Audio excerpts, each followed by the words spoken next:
I think there's two takeaways from what I'm going to talk about. I'm going to show you more than talk, actually. I love China. I'm an accountant, and I grew up on a farm, so what's the relevance of all of that? I grew up on a farm, which means I care more about making things and seeing things than talking about them. I'm not a journalist. I write academic papers, but hardly anyone reads them. And I spend all my free time coming across factories in China, and now do factory audits for the purpose of getting more detail about the factory. I get paid for the audits, but not as a business, because I want to get to the heart of finding the diamond in the rough, because there's thousands of suppliers that you wouldn't even want to touch, and there's just one in 1,000 that's perfect and you want to work with. How do you find that? And that's partly my curiosity. So two things: backstory. There's always a backstory behind every factory. You've got to find that. And number two, what are the best practices of some startups that I've interviewed through Ben organising it at the Global Sources show. So what happens when you go into a factory? Let me go back here. Okay, so what have we got? What are we making with these two factories here? Oh, come on. Hoverboards. Oh, of course, hoverboards. We all love them. And you know that the US banned the hoverboards at the start of last year. You know that? And you couldn't ship anything into the US that looked like a hoverboard. And it wasn't until the UL standard came out middle of last year that manufacturers could go for certification. So one of these factories became the first UL certified maker. So which one was that? It's very easy. It's a dichotomous decision. Which one? The top one or the bottom one? Which one do you think got the UL certification to ship into the US? Top one. Top one. Okay, you got it. Looks different, right? Okay, so the big message I have for a lot of people who haven't gone to China, just go into the factory and see for yourself. You don't need expertise to see the difference. The operators here are probably 100 times smarter than these operators, because this is your Adam Smith factory where you have 100 people and they all do 1/100th of the task. This person does 100 things, much smarter, but quality control. So I go into this factory, and this was after the US had banned hoverboards, and they said, oh, no problem, we've got 200 other countries we can ship to. They were doing 600 order into France when we visited this factory here. And so this top factory, this is Wellon, under the Wellon brand in the USA. They've got sales offices in the USA, and they're still doing very well because of that. So this is what I like to see. Here's another example of an audit I did. This is over 12 months ago, so I don't want to give you recent audits that I did. So a client wanted to order picture frames. So what happens when you order picture frames? Well, we go to two factories. So let's click on here.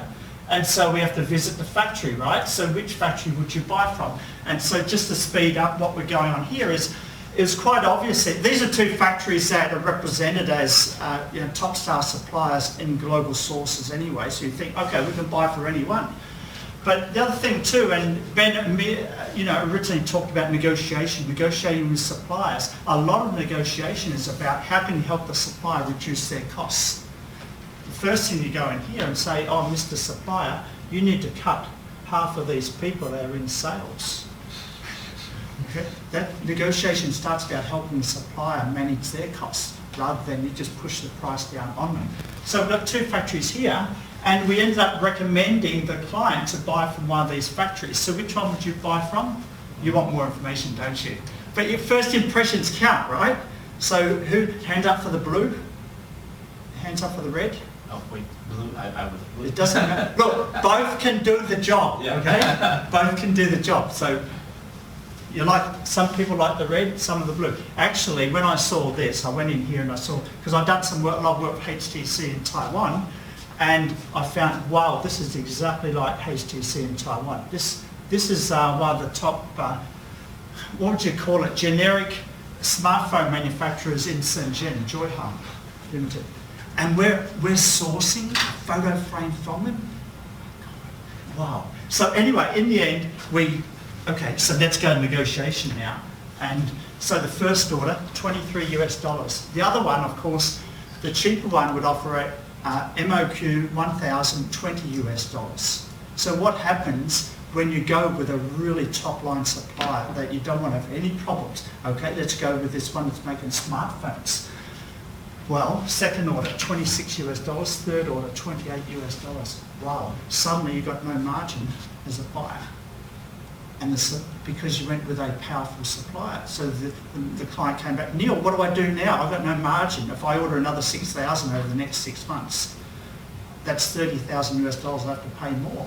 What am I going to do? I said, okay, let's go back to the cheaper one, 20 US dollars, and spend $1 US dollar per unit to get a third-party inspector in the factory and actually inspect 50-60% of the goods in that factory, not just 5 or 10% as per some quality standard out there. So that was so I think a big thing that we learn when we go into factories is, yes, it's great to have that perfect factory, but the perfect factory also has a lot of power. And then they get you in at the start with a low order, low price, and then the next order, up a bit, next order, up a bit, suddenly you don't have a sustainable supplier. So you don't see that until you go to the factory often. Okay, so we know that Pebble nearly went bankrupt in 2012 trying to make their watch. They raised another 20 million last year for a second round watch, so suddenly they're still in business. But what suppliers are doing now, they've got a stepdaughter in their factory. This is a little food tester that you go to the supermarket, you stick it in the food and it'll tell you how much poisons are in the food. Wouldn't you like to have that, right? And this one here, this is a medical device. And this is the first time I saw this, was less than 12 months ago, where suppliers have got their stepdaughters. What's a stepdaughter? It's a product that the owner thought, okay, let's just make this and we'll just put it in there to say that we're being innovative, but they're not pouring R&D into that product and to become that sole maker of further versions of the product over time.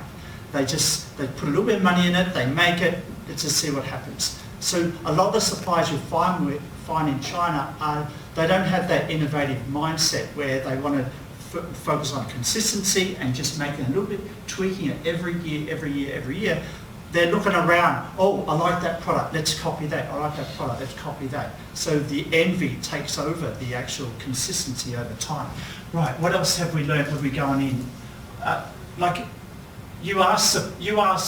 asked 260 suppliers, what's your biggest challenge? Cost control, competition, market development. Wow, if cost control is their biggest challenge and you're going to negotiate with them, what are you going to talk about? If you want to help them, maybe the conversation starts with, how can I help you manage your costs better? Before you even talk about the top line, the price you're going to offer them, right? Then you get their interest, right? Because that's their challenge. Okay, so I like to find out what is the mind of the supplier, and that's their responses. I don't have copies of this distributed to you, so don't worry about that. We'll get copies for you. All right. Another big thing that suppliers have huge challenges. Here are the hoverboards. Okay. This is a receiving inspection of the UL certified factory. Here's the other factory that's making for the French customer. They've got these battery packs. There's 2,200 milliamp hour cells that go into a 20 pack, 4.4 amp hour battery pack that goes in the hoverboard. And it's got Samsung written on the outside. I don't know if the cells are from Samsung. They don't know, but it looks good and it goes in the hoverboard. Here, they're testing every cell that comes in. Receiving inspection is a big thing that's overlooked by a lot of owners of suppliers because they think, oh, this is not making a product. Like, I have to put money into receiving inspection. Yes, you do, because a lot of problems occur because they get duds coming in on the outside. And you might talk more about this later if you want to refer to that. All right, so there's our two hoverboard factories again. Receiving inspection is a big thing. Or when you go into a factory, one of these no longer exists. So which one is it? There's two factories here. Which one no longer exists? It's always a tricky question, Neil. I'm trying to wake you up. We should bring the pizza in because pizza goes good with video. No. It's just a huge insight. Let's be the bottom one. The top one. See? How do you know? Right? And sometimes think, well, we've got all uniforms here. There's some giveaways. Look at these factories. Look, there's a static band that's not even attached to one of the operators. Okay. Nice uniforms, beautiful. Documentation. So what are you going to go for if you're sourcing? Looks or documentation? Documentation. Hands up for documentation. Hands up for looks. So which factory do you think doesn't exist today? The top one. Yeah, you're right. What you got to remember as well, if you're doing an announced audit, then the top one is an announced audit. If it's not an announced audit, the top one might look like the bottom. Yeah. All right. Now, and the other thing too is that how come the bottom one gets it and the top one doesn't? Well, what I found when I visited the factory was that, they had another assembly operation where they were doing OEM set-top boxes for Sharp. Oh, guess what? If you're an OEM manufacturer for a Japanese brand, guess what does that tell you? Yeah, that tell you the Japanese don't do anything without sending people over to monitor, manage, train. Like if you talk about management practice, the Japanese know how to manage factories. Okay, so if they're an OEM supplier for a Japanese brand, okay, we're done now. This is fine. All right. See, there's always telltale signs. Anyone can pick these up.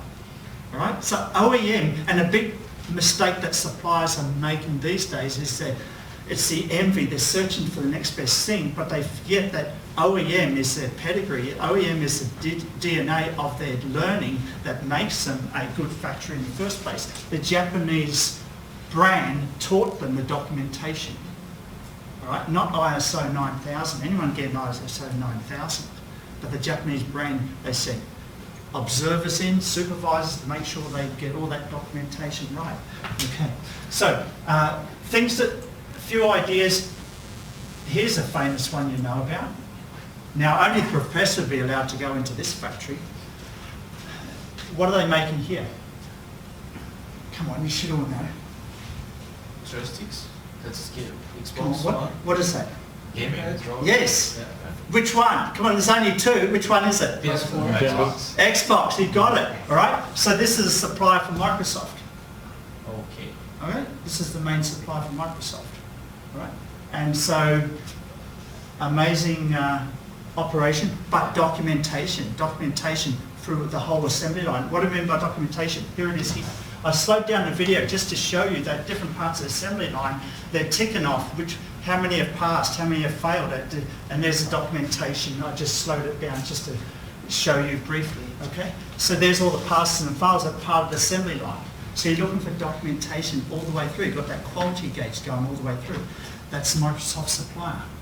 Okay, you want to see best practice, then boom, okay?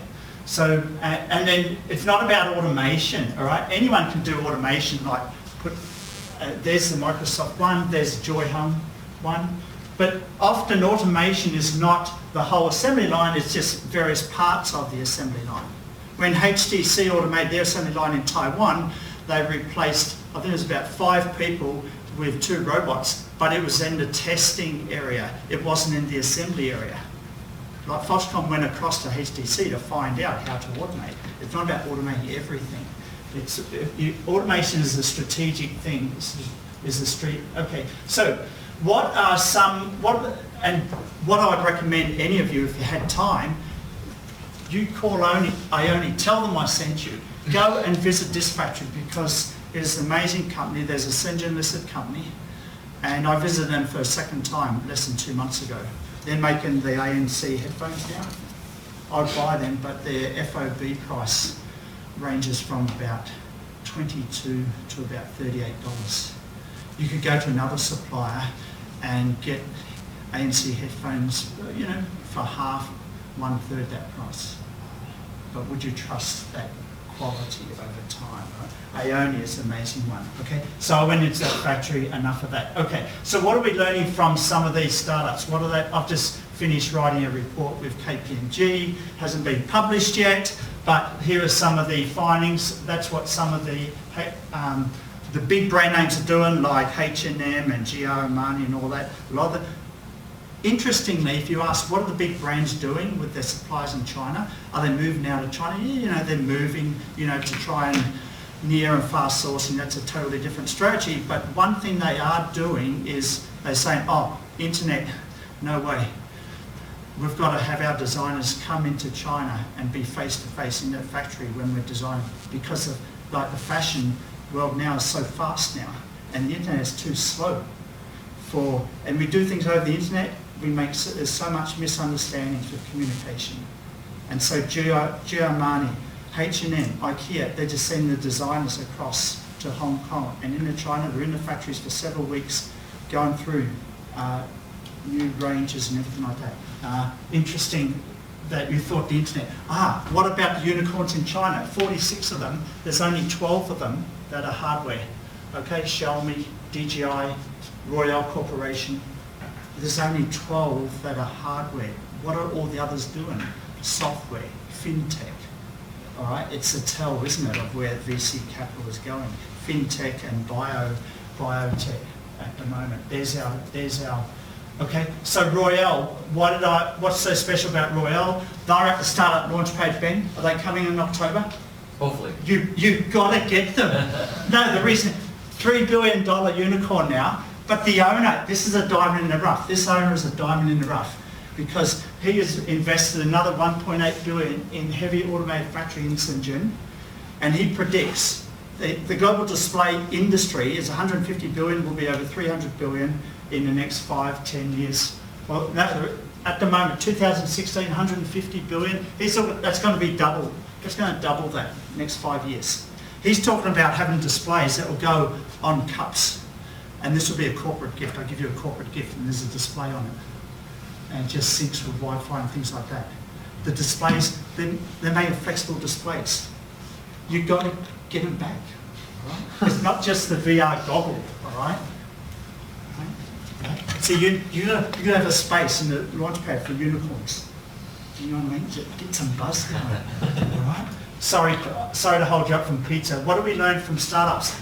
So, okay, what I'm good at from my academic training is taking 100,000 words of content and bringing it down to 10,000 words, or just interviewing 1,000 suppliers and then telling you, okay, these are the 5 things you need to know.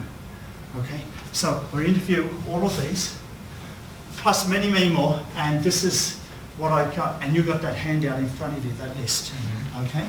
All right, and so just an example, we can very quickly, this is a skin detector device, very, very interesting. This lady's French, but the company is Taiwanese. Skin detector to work out the moisture in your skin, and they sell products associated with that. Of course, you need a French lady to help sell things like that. Very, very important. But very interesting, Taiwanese company, they wanted to expand, they're trying to get a China manufacturing partner, but the manufacturing partner only say, okay, on the following terms we will partner with you, you need to bring everything from Taiwan into China. And they said, we're not going to do that. We don't trust you. Okay. They didn't say that, we just said, no, we're not going to do that. They ended up going to Thailand. Okay. And that's not the first startup I've heard that's gone to Thailand, worried about protection of IP and things like that.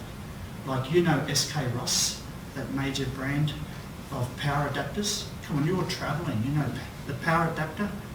You open up your Cathay Pacific flight magazine, SK Ross is in there. All right? And yeah, anyway, so they moved from Guangzhou to Thailand for 3 reasons. Number one, they got 2 million hits on their website, and most of those hits were coming from Guangzhou. They realised, they're not our customers that are looking at our new products. Okay, and number 2 was the labour costs are going up. They went to Bangkok, and then the Bangkok government put the actual minimum wage up anyway after they moved there. And number 3, they were worried about IP protection in further ways. So they've actually moved to Thailand for that purpose. So it's, you know, I guess that's a latter stage of the startup when you get really, really serious and you've got a brand that you want to protect. Then you need to have that conversation about, okay, are we going to do Shenzhen? What's our next best country we should, focus on, So what else? Gochi Tech, how do they protect their product? Well, Matthew, he's been in this business for 30 odd years. He's got a factory in Dongguan for his family, and so basically he could use that as a secret black box to protect all the bags and his special product from the suppliers. Okay, so physical protection is very important, and so Grom. Grom? They make 3D printed orthopedic soles. So these are all startups that are at the Global Sources represented. How do they protect their IP? How do they protect their IP? Well, their product is very customised. Everyone has a different foot, so it's okay. So why 3D printing in China? Why can't you do that in USA? Because people don't realise that 3D printing is still labour intensive to clean the product after it's 3D printed. So that's why they outsource it to China. But they don't have to worry about IP so much because every product is customised. Okay? And iDummy, very interesting. They make this mannequin that can expand and contract in different ways based on your programming of your coordinates in the computer for male, female, whatever. They're selling these mannequins for about $12,000 each. How did they scale? How did they partner? They found a partner, Winsin, which is a major swimwear manufacturer in Shenzhen. So they're an equity partner that they joined with. This is out of Hong Kong Polytechnic University in HongOng. All right. So Ambiclimate, Ben, you mentioned them. I think this is the big three things. I'm going to show video, otherwise I'll just sound like Ben. Okay, Ben, I'll differentiate myself when you talk. Okay. So here, everyone knows Julian Lee, poster boy for Hong Kong successful startup, and here we have John Bunford. He was making the world's smallest 3D printer at one stage about 18 months ago. So first time they did their own design, prototyping units by hand in Hong Kong. So we don't want anyone to see this. So the second time they find a factory in China. But how did they find a factory in China? Julian, through the community, goes to John and says, can you recommend a factory that you have worked with? Well, John is he's got a degree in animatronics and very high-end engineering skills, and he knows a lot of factories in China, and so he gave that community knowledge, that sharing to find that factory. Okay, and then at that time they used soft tooling, so therefore if anything went wrong, the supplier could only use that tooling to make another 1,000 units, not another 100,000 units. And after they got that working and they got their product moving, then they decided, okay, now we're going to bring a management consultant in to find the real factory where we want to do hard tooling, where we can make hundreds of thousands of units. So Ambiclimate, how they protected their IP was actually staging. 3 different stages they went through. So I think these are strategies that I can bring to the table, and you can talk to me more about that over lunch. Finally, Rotarex, you heard of the drone racer Rotarex, and really interesting that they had a factory making the propellers, their own design, and then they had another factory they contracted with to actually propellers with the unit. And what happened was, because their IP was in the propellers and the motors, they kept that separate. But this propeller factory, they went and laser scanned the propeller, so therefore then they can actually copy it with the tooling and then actually make it and sell it to other drone manufacturers. And so what happened was that Rotarex, they went into the community and they told all the other drone manufacturers, don't buy from this propeller factory because they've copied our IP.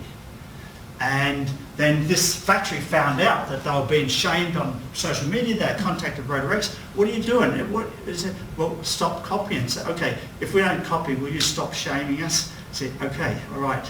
So community shaming can work in specific pockets in that industry. So that's the second time I've mentioned the community as being an enabler. Tech Packer will skip over that, bring someone else and talk about that if they've got questions. I like to put the experience of these startups I interviewed in terms of the 3 areas of concern of working with suppliers. Number 1, can they make what you want them to make? the capability, and this is more their mindset and the experience. There's two dimensions of that. Here, due diligence, legal documentation, and the examples I gave you, a lot of it was not about how to do the contract, it was all about how to physically separate, how to actually physically protect. And because startups, you don't have all that team of lawyers to actually fight a case if something goes wrong. You've got to assume that you cannot take them to court.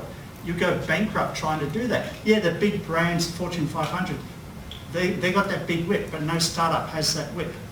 So you've got to work on a front-end approach to copying your IP.